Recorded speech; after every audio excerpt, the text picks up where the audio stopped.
Hi guys. Okay, today, white chicken chili.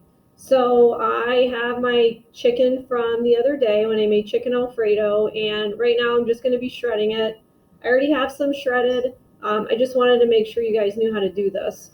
So I'm just going to take my piece of chicken and hold it with one hand and just kind of pull out the meat with a fork. So the other thing that you could use if you didn't have chicken breasts or you didn't feel like using them would be a rotisserie chicken. So you can buy those already made. Depending where you go, they're anywhere from $5 to $7. So they're actually really nice to use for stuff. You could have used a rotisserie chicken for the chicken Alfredo as well. And the nice thing about them is they are relatively healthy and they stay very moist the way that it's cooked. So we need, for 6 servings of white chicken chili, we need 2.5 cups of chicken, shredded. If you didn't want to shred it, you could also dice it up pretty small. Remember that this is a soup, so you're going to want to make it so people can, put it on their spoon and it's not a huge piece of chicken. So this is something that would come together pretty quickly. There's quite a bit of ingredients in the recipe, and a lot of them happen to be seasonings. So if you didn't have one of those seasonings, you could technically leave them out. It would just affect the flavor of your chili. You might not get the same effect. And this is a pretty healthy chili too. So, there's chicken in it, so you're not having the saturated fat from the red meat. And there are some cannellini beans, so you're getting a lot of fiber along with extra protein that is not animal-based protein. All right, so my chicken is shredded. So my next task is to dice up my onion. This is going to be the first thing that we're going to be cooking in our pot because we want it to release its flavors and to become translucent before we start adding the other ingredients to it. One of the other ingredients that we're going to add is garlic, and you can either use fresh garlic and mince it up yourself, or they sell pre-minced garlic in the grocery store. So if you do that, use the pre-minced garlic, you're going to use a teaspoon. If you are mincing it yourself, you're going to use 2 cloves. I bought the pre-minced. Normally I don't do that at home, but it's just easier for school, and then people don't have to worry about it. But I would encourage you to mince your own garlic. It actually has more flavor and it gives you practice cutting things up very small. So I'm just peeling the skin off my onion. And I'm just going to dice it up. So we're slicing it one way, and this should look familiar for when we made the chicken soup a couple months ago. And then I'm going to cut it the other way, so I end up with a nice small dice. You don't want big pieces of onion in your soup. All right, so I'm going to go ahead and add my oil to my stock pot, and you want to use kind of a big one because there's nothing worse than having to move all of your soup over into a bigger pan once you start adding things to one. Trust me, I've done it. It's kind of a pain in the butt. So I'm using a big one.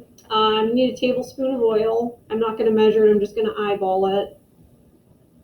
And it's just so that your onions don't stick and they have a chance to saute. So I'm going to put my onions in there. And these are going to cook for about 4 minutes.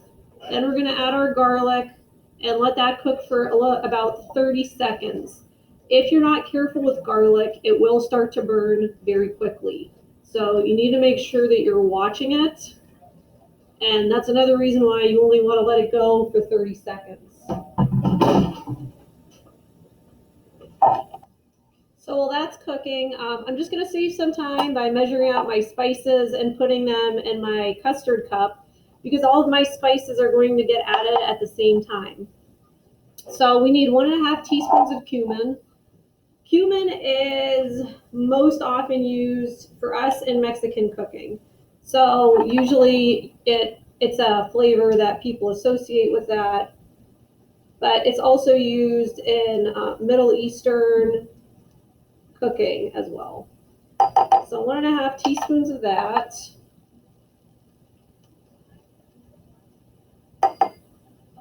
And it's just fine cumin. It's been ground. So I'll show you guys what that looks like.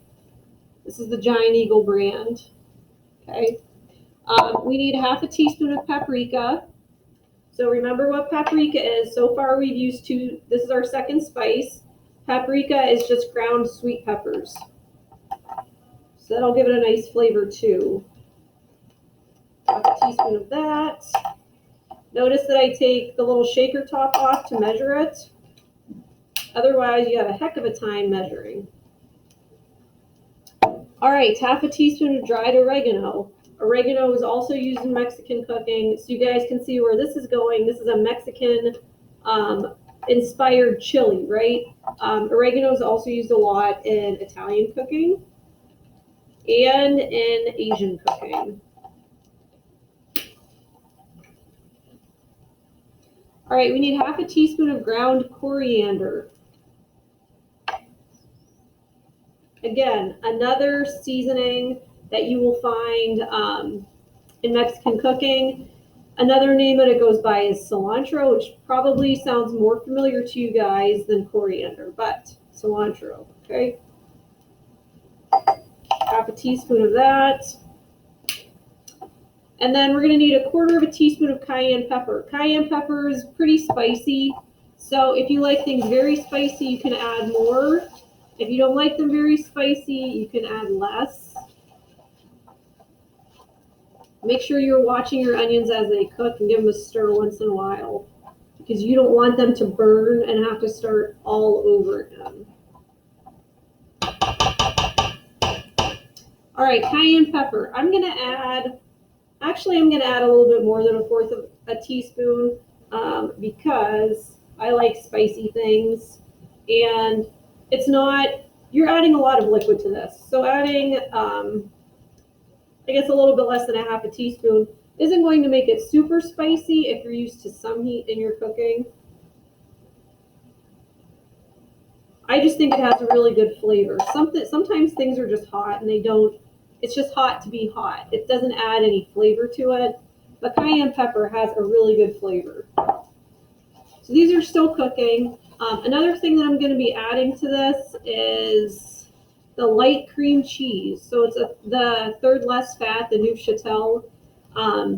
That's another way that we can make this a little bit healthier. If you're not concerned with health, you can just get the regular cream cheese, but this is the same price as regular. So if you're looking for that, they even sell fat-free cream cheese in the store. So if you want to be even healthier, you could use the fat-free. It's probably going to change the richness a little bit. It'll make it a little bit less rich. All right, so that's good. I'm going to add my garlic now.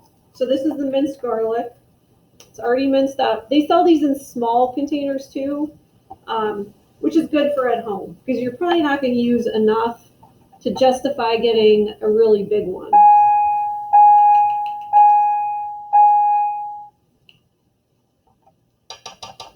Okay. Teaspoon of my garlic. And we're done with those. All right, so this is ready for me to add my chicken broth.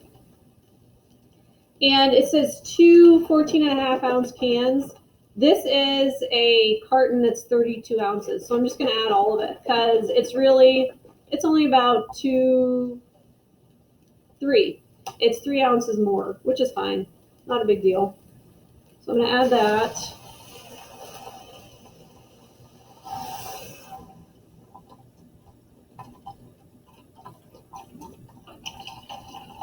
And I'm also going to add my seasonings at this time.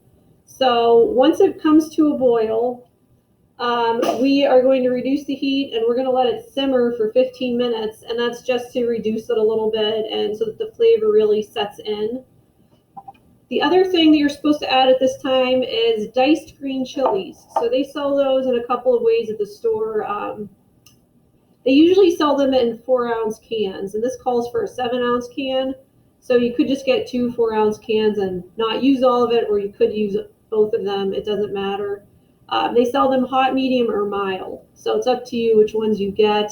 If you don't like spice, get mild. If you like a little bit of spice, medium. If you like a lot, get the hot. Okay.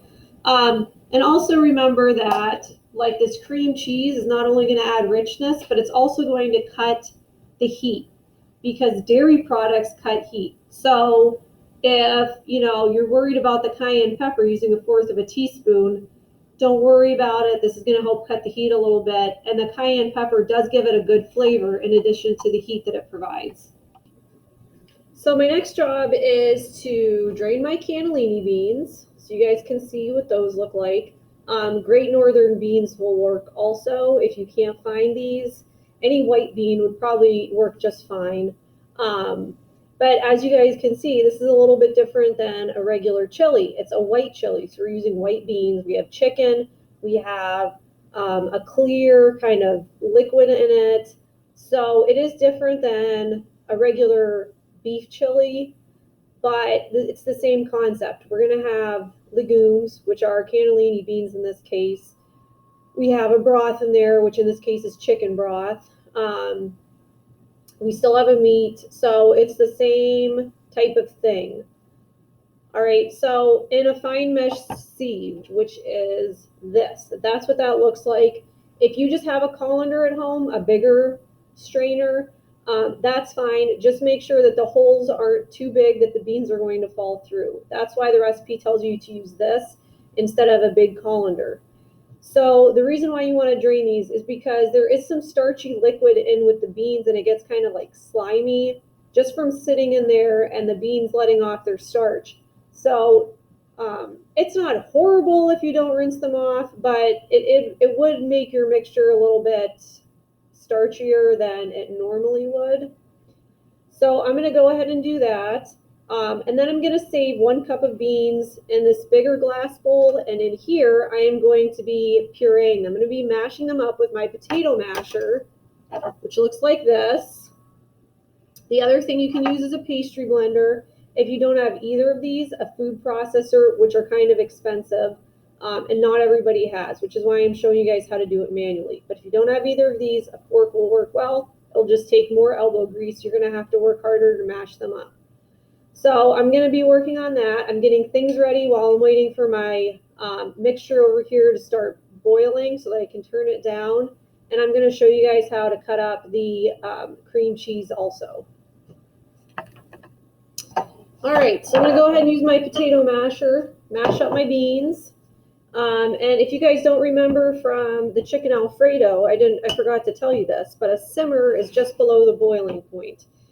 So that's what you want your mixture over here to be doing. So you should see like little bubbles around the edges or in the middle, but it should not be a full boil like when you boil water for macaroni or pasta or anything like that.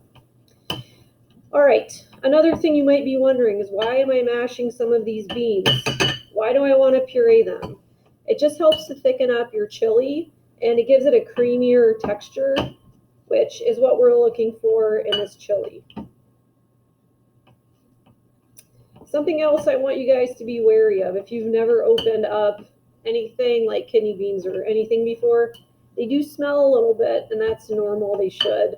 But if you're concerned, check the expiration date.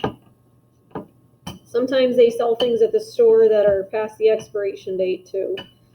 So it might not be the fact that it's been sitting in your cabinet, it might just be that the grocery store sold and it was past its expiration. But beans are something that usually don't get past their expiration in the grocery store because people end up buying them. All right, that looks good. It's mashed up.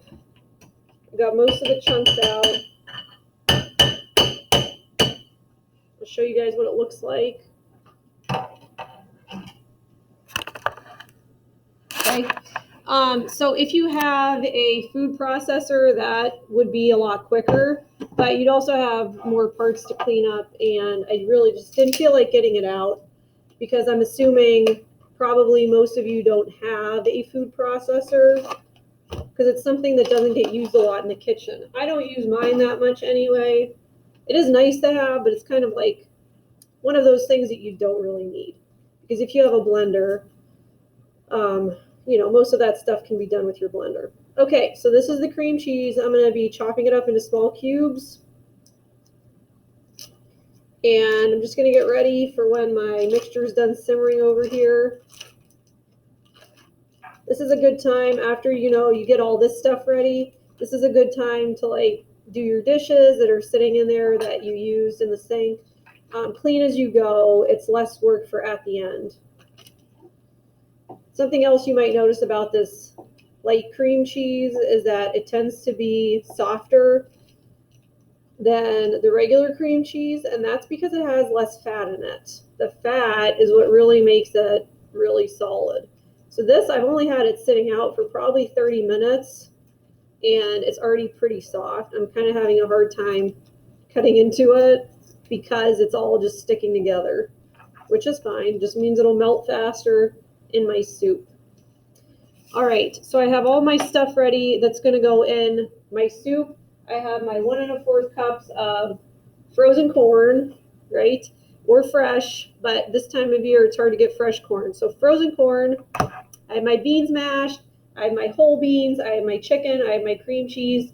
I'm good to go. I'm going to start doing some dishes and then I'll get back to you guys. All right, so my soup is ready. I'm going to add everything except for the chicken, the lime juice, and the cilantro right now. So I'm going to be adding my whole beans.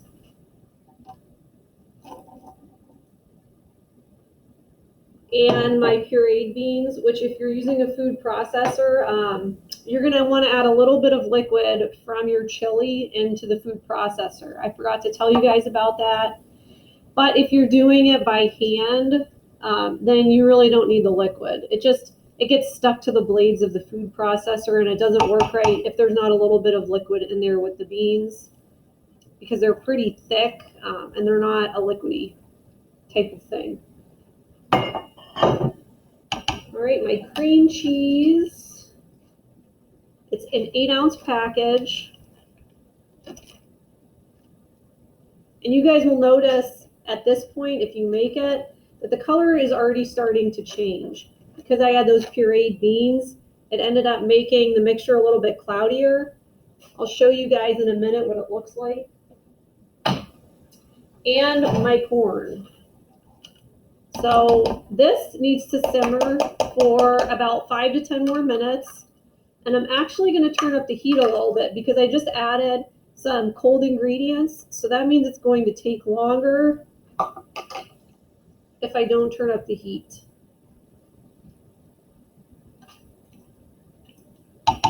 All right, so let me lift up the camera and I can show you guys what this looks like. Okay, so that's what it should look like right now. It'll look different once we add the chicken in there and the cilantro. So at this point, my chili has simmered for about 5 to 10 minutes, and you want to make sure that your cream cheese has had a chance to melt in there. So you might need to move it around a little bit, push it against the side, make sure that you don't have any big chunks of cream cheese left because nobody wants to bite into that. So the next thing we're going to do is add our chicken and my lime juice, and I actually don't have any cilantro right now, so that's something I would have to add later. So I make 2.5 cups of chicken and a tablespoon of lime juice, and I'm just using a bottle of lime juice, but you're more than welcome to get a fresh lime. This is just what I happen to have on hand. So toppings for this would be avocado, tortilla chips, cheese, sour cream, more cayenne pepper, tortilla strips like people put in or on their salads. All of those would be good options for toppings. If you don't have any tortilla chips or strips, but you have tortilla shells at home, you can put those in the oven and let them get crispy. You can even cut them up first, put them in the oven, let them crisp a little bit, or fry them in a pan on the stove top, and then you could use those as your toppings. So this is done and it looks delicious. So I'm going to show you guys what this looks like.